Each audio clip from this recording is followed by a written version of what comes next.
तो चले भाई जुड़ेंगे। तो यहाँ पर हमने देखा हिंदी के 13 उपसर्ग, और हिंदी के 13 उपसर्ग में आपको अन, अध, उन, ओ, कु, स, क, सु, नी, दु ये सब देखने को मिलता है। ठीक है, इसमें से पहला उपसर्ग जो है हमारे पास है अ, और अ का उपयोग हमने देखा जैसे अभाव या कम होना, ठीक है, या नहीं होना। तो अछूत हो गया, अज्ञान हो गया, अज्ञेय हो गया, अयोग्य हो गया, असत्य हो गया, इन सब में अ उपसर्ग है।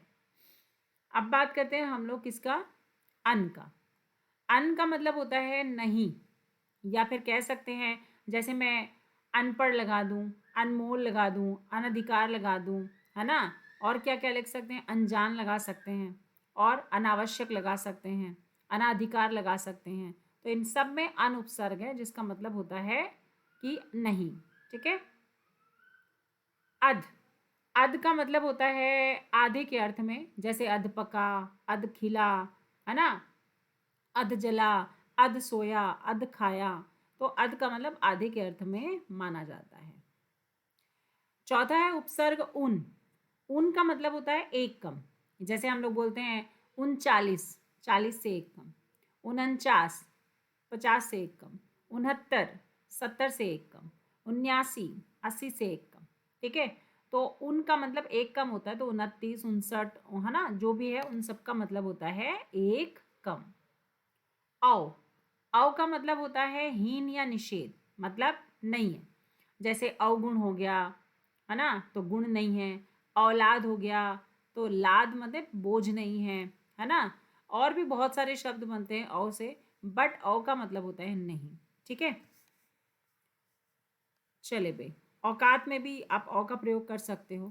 ठीक है, औरस में भी याद कर सकते हो, औरस, औरस जिसमें रस नहीं है। ठीक है, कु, कु का मतलब होता है बुरा, जैसे कुपुत्र तो बुरा पुत्र, कुचाल तो बुरी चाल, कुचलन तो बुरा चलन, कुख्यात तो बुरी ख्याति, कुरूप तो बुरा रूप, कुसमय, कुकिस्मत, है ना। आप कु का प्रयोग कहीं भी लगा सकते हैं। कु का मतलब होता है बुरा, हीन या नीच।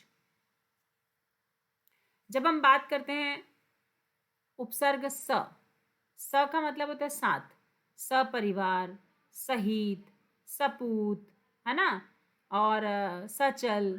तो स का मतलब साथ है, तो किसी में भी आप स का प्रयोग कर सकते हैं। उपसर्ग क है, और क का मतलब होता है बुरा, या फिर हम कह सकते हैं कुपूत होता है, वैसे ही कपूत होता है, तो आप कह सकते हो कपूत, कजली, है ना। और भी बहुत सारे शब्द आते हैं क से, है ना, कंगाल। तो ये क उपसर्ग से बने होते हैं। सु, सु का मतलब भी अच्छा होता है, श्रेष्ठ होता है, जैसे सुलभ हो गया, सुगति हो गया, सुसुंदर हो गया। स्वागत में भी सु का उपसर्ग है। ठीक है, तो सु का मतलब अच्छा होता है, सुगंध माने अच्छी गंध होता है। तो सु का मतलब आसानी से, सरल या अच्छा होता है। उपसर्ग नी, नी का मतलब होता है निषेध, अभाव या रहित, या सिंपल भाषा में नी का मतलब नहीं होता है। निडर जो नहीं डरता, निकम्मा जो काम नहीं करता, निहत्ता जिसके हथ मतलब कोई हत्ता नहीं है, कोई अस्त्र शस्त्र नहीं है। ठीक है, तो नी का मतलब होता है यहाँ पे नहीं। दू का मतलब होता है, सिंपल सी बात कह सकते हैं, दू का मतलब दो होता है, तो दुकाल हो गया। दुष्कर्म में श आता है, तो वो नहीं होगा इसमें। ठीक है, दोबारा हो सकता है, तो ध्यान रखिएगा, दू का प्रयोग भी हम लोग हिंदी में करते हैं। बिन का भी प्रयोग हम लोग नहीं के लिए करते हैं, बिन बाया, बिन देखा, बिन बोया, है ना, बिन खाया, बिन पिया, बिन सोया। तो बिन का मतलब नहीं होता है। भर, भर का मतलब भी आप जानते ही हो, ठीक शब्द से लिया जाता है, जैसे पेट भर कर, दिन भर, है ना, भरपूर, है ना, रात भर। ये सब जो है भर शब्द का मतलब लेते हैं। अब आते हैं उर्दू के शब्द की तरफ। उर्दू में 19 उपसर्ग होते हैं, कम, खुश, गैर, दर, ना, ब, बाब। ऑलमोस्ट सबका अर्थ ना नहीं, कम, रहित यही होता है। जैसे कम का मतलब क्या होता है, कमशीन बोल देते हैं, कम वक्त, कम अक्ल, है ना। खुश मिजाज, खुशबू, खुश शब्द उपसर्ग है। गैर कानूनी, गैर अदब, गैर मुल्क मतलब बाहर, है ना। दर, दर का मतलब बीच में होता है। ना का मतलब नहीं होता है। ब का मतलब बाकायदा, बखूबी, साथ होता है। बा का मतलब भी साथ होता है, बे का मतलब नहीं होता है। तो अभी चलो इनके यूज़ करके देखते हैं। जैसे यहाँ पे दिया हुआ है कम, तो कम का मतलब थोड़ा या हीन होता है, जैसे कम अक्ल, कम उम्र, कम वक्त, कमज़ोर, है ना, कम सीन, ये सब कम का अर्थ होता है थोड़ा। अब आता है तुम्हारा खुश, खुश नसीब, खुश मिजाज, खुशबूदार, है ना, खुशनुमा, खुश दिल, खुशहाल, खुशखबरी। तो ये सब खुश का मतलब अच्छा, तो यहाँ पे ये उपसर्ग है। गैर का मतलब होता है नहीं, पराया, दूसरा, भिन्न, रहित। गैर मुल्क, गैर सरकारी, गैर हाजिरी, गैर कानूनी, है ना, गैर जवाबी, गैर मुमकिन, गैर जरूरी। तो सब जरूरी नहीं है मतलब। दर, दर का मतलब होता है बीच में, जैसे दरअसल, दरमियान, दरकार, है ना, दर हकीकत।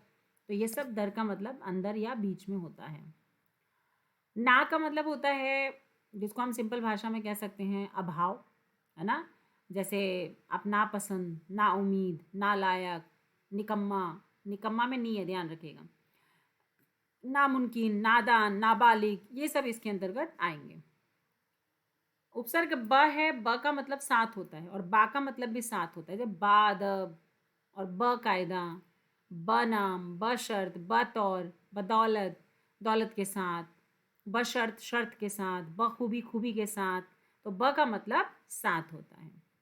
बा, बा का मतलब भी साथ होता है, तो बाकायदा, बाइज्जत, बाअदब, बामौका, बाखुदा, बाराती, ये सब भी बा का मतलब साथ में है यहाँ पे। बर, बर का मतलब होता है ऊपर या बाहर। बर्दाश्त माने बाहर, अब बर्जस नहीं हो पा रहा है। बर्खास्त माने हटाओ, है ना, बरकरार, बर्तन, है ना, बर्तन, ये बर्तन दूसरा वाला है। बर्ताव, बर्बाद, बरगद, बरखुरदार, ये सब बर उपसर्ग से बने हुए हैं। अब है बद, बद का मतलब होता है पता ही आपको, बदनाम, बुरा नाम, बदकिस्मत, बुरी किस्मत, बदबू, बुरी बदबू, है ना, बदनाम, बदचलन, बदतमीज, बदकार, बदजात, बदनसीब, बदहवास, बदसूरत, बदमाश, बदहजमी, ये सब बद उपसर्ग से बना हुआ है। बे का मतलब होता है बिना, और इसका मतलब होता है बेईमान, बेरहम, बेइज्जत, बेआबरू, है ना, बेजान, बेदर्द, बेमानी, है ना, ये सब बेधड़क, बेरहम, बेवकूफ़, ये सब बे का मतलब बिना, है ना, बेईमान माने बेइज्जत, माने बिना इज्जत के, ये सब इसमें बने आते हैं। ला माने होता है बिना, जैसे मैंने बोलूँगी ला वारिस, वारिस के बिना, लापरवाह, परवाह के बिना, ला इलाज, इलाज के बिना, है ना। और कोई भी शब्द ले लो, लाचार लगा लो, लाजिम लगा लो, लाजवाब लगा लो, तो ये सब आपका ला माने बिना होता है, रहित होता है। सर, सर उपसर्ग है, उसका मतलब श्रेष्ठ होता है, जैसे सरकार हो गया, सरदार हो गया, सरपंच हो गया, सरताज हो गया, सरहद हो गया। तो सर माने सर्वोपरि, मुख्य और श्रेष्ठ। उपसर्ग हर देखें तो हर का मतलब प्रत्येक होता है, जैसे हर रोज, हर चीज, हर हाल, है ना, हर एक, हर दम, हर तरफ, हर बार, हर कोई। तो हर का मतलब प्रत्येक होता है। हम का मतलब होता है साथ चलने वाला या बराबर का, हम अक्ल होता है, हम उम्र होता है, हम सफ़र होता है, हम वतन होता है, हम राही होता है। तो हम का मतलब साथ में। अल, अल यूज़ नहीं होता है ज़्यादा, ये उर्दू शब्द है, अलबत्ता, अलगरज, अलगरज, अलविदा, ये हम यूज़ नहीं करते हैं। एन का मौका भी ठीक होता है, इसका भी यूज़ हम नहीं करते हैं, एन मौका। फ़ी का यूज़ भी नहीं करते हैं हम, फ़ी आदमी, आदमी के बीच में, आदमी में, है ना, फ़ी मैदान, मैदान में। बिल का उपसर्ग भी हम लोग यूज़ नहीं करते हैं, बिल्कुल, बिलवजह। और 19वां उपसर्ग जो है आपके पास बिला, ये भी हम इतना यूज़ नहीं करते हैं, ठीक है। इंग्लिश में भी उपसर्ग होते हैं, जैसे सब इंस्पेक्टर में सब उपसर्ग है, सब डिवीज़न में सब, है ना, डिप्टी रजिस्टर में रजिस्ट्रार में डिप्टी, जनरल मैनेजर में जनरल, वॉइस राय में वॉइस, चीफ मिनिस्टर में चीफ, हेडमास्टर में हेड। तो ये सब इसमें भी इंग्लिश में भी होते हैं, बट हमसे इंग्लिश का नहीं पूछा जाता है। प्रत्यय के बारे में मैंने आपको पहले भी बहुत सारी चीज़ें पढ़ाई हैं। तो प्रत्यय के लिए मैंने आपको बताया था कि ये पीछे लगते हैं और शब्द में जुड़ने के बाद ही अर्थ प्रकट करते हैं, नहीं तो इनका अपने आप में कोई भी अर्थ नहीं होता। तो प्रत्यय का स्वतंत्र रूप में प्रयोग नहीं होता है, और प्रत्यय का अपना कोई अर्थ नहीं होता है, और प्रत्यय जोड़ने से शब्द का अर्थ में विशेषता उत्पन्न होती है। पर प्रत्यय जोड़ने से स्पेलिंग में भी चेंजेस होती है। बहुत सारी चीज़ें मैंने आपको बताई थी। यहाँ पे मैंने आपको बताया था प्रत्यय के दो भेद होते हैं, एक कृत प्रत्यय और एक तद्धित प्रत्यय। ठीक है। कृत प्रत्यय में मैंने बताया था जो क्रिया के पीछे लगता है उसको कृत प्रत्यय कहते हैं, और जो संज्ञा सर्वनाम और विशेषण के पीछे लगता है उसे तद्धित प्रत्यय कहते हैं। जानकारी के लिए इतना ही जानना जरूरी है, बाकी सीटेट में ये नहीं आता है तो आप मत पढ़िएगा। ठीक है। सीटेट में आपको पढ़ने की कोई ज़रूरत नहीं है। चलिए भाई, तो यहाँ पर हमने बहुत सारे आपके प्रत्यय देखे थे, बिछौना, ओढ़ना, है ना, ये सारे आपके ऊ, है ना, घेरा, झूला, ये सारे मैंने प्रत्यय आपको बहुत अच्छे से दिखाए हैं। चलें फिर शुरू करें, आज टेस्ट स्टार्ट करेंगे। तो हमारा आज उपसर्ग और प्रत्यय दोनों बहुत अच्छे से ख़त्म होता है। ठीक है। बाकी मैंने आपको पूरे पिछले बार भी आपको भाववाचक भी बताया था, भाववाचक कैसे बनाते हैं, है ना, चतुराई, बुराई, भलाई, आई प्रत्यय लगा के, भराटा, खटास, आहट, ईमा, ये सब प्रत्यय हैं। लालिमा, कालीमा, गरिमा, है ना। गरिमा कैसे बनता है, गुरु में ईमा प्रत्यय लग के बनता है। तो ध्यान रखिएगा, ये सब आपका हरित में ईमा प्रत्यय लग के हरितिमा बनता है, और पूर्णिमा भी पूर्ण में ईमा लग के पूर्णिमा, अरुण में ईमा लग के अरुणिमा। तो स्पेलिंग में थोड़ा बहुत चेंजेस ज़रूर आते हैं। ठीक है। वैसे ही सावधानी में सावधान मूल शब्द है, ई प्रत्यय है। बुद्धिमानी में भी ई प्रत्यय है, बट एक्चुअली में बुद्धिमान अलग प्रत्यय है और ई अलग प्रत्यय है। ठीक है। मेहरबानी, तो मेहरबान मूल शब्द है और ई इसमें प्रत्यय है। चोर में ई प्रत्यय चोरी है, गर्म में ई प्रत्यय गर्मी है, सर्दी में सर्द में ई प्रत्यय सर्दी है। यहाँ ता है सुंदरता, मूर्खता, मनुष्यता, दानवता, है ना। लघुत्व में त है, त्व है, ये सब भाववाचक संज्ञाएं हैं। सफेदी, नमी, ये वाला भी मैंने बताया था, यह लगने से उससे पहले वाला वर्ण आधा हो जाता है। लड़कपन, बचपन, अपनापन, भोलापन, सादगी में गी लगता है। तो मैंने कल बहुत सारे आपको प्रत्यय बताए थे। ठीक है। तो चले भी शुरू करें। तो समय हमारे पास वैसे ही जानते हो बहुत कम है, तो समय की कमी को ध्यान में रखते हुए फटाफट शुरू करते हैं टेस्ट को।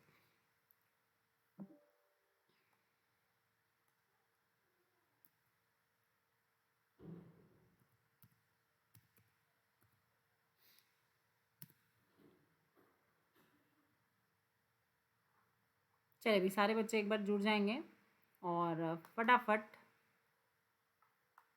टेस्ट करेंगे हम लोग। मुझे इसकी वर्तनी सुधारनी पड़ेगी लग रहा है।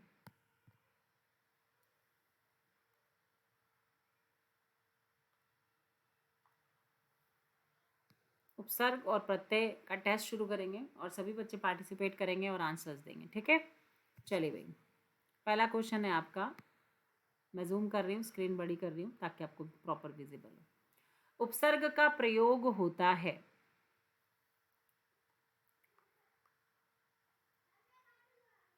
चलिए भाई बताएंगे। उपसर्ग का प्रयोग होता है। हाँ, आज दिल्ली में बारिश हो रही है। हाँ, इसीलिए मैं आज ऑफिस नहीं जा पाई। सुबह से बारिश हो रही है दिल्ली में, हमारे एरिया में भी हो रही है, और बारिश होने के कारण मैं आज ऑफिस नहीं जा पाई, और काफ़ी अच्छा मौसम हो रखा है, ठंडा वाला। उपसर्ग का प्रयोग होता है शब्द के आदि में, मतलब कहाँ होता है, स्टार्टिंग में होता है। नेक्स्ट है, जो धातु या शब्द के अंत में जुड़ते हैं